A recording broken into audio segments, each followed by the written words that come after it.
The question has surfaced from time to time as to whether or not there is some connection between the General Conference and its involvement with Sunday laws and that kind of thing.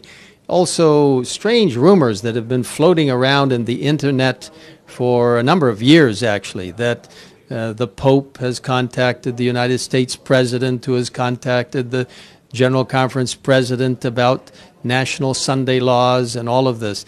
I want to tell you that this is absolutely incorrect, totally false. Somebody somewhere imagines certain things and puts it on the internet, and then people believe what they read.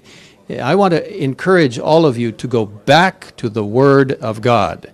Go back to the spirit of prophecy. Read the beautiful chapters in the Great Controversy. Understand that, yes, national Sunday laws will come, persecution will come, but nothing of that sort is in the pipeline at the present time, nothing that we have understood.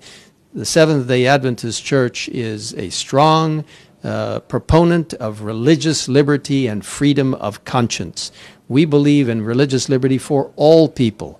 One of these days, though, that liberty will be taken away from us. But until that time, let's use the time to spread the good news. Don't spread rumors. Don't spread inaccurate information. Spread the truth. The Holy Spirit will help you to do that. God bless each one of you, and don't be afraid for the future. Put yourself in God's hands, and He will protect you even through the most difficult times. Thank you for your witness for the Lord. God bless you. Maranatha.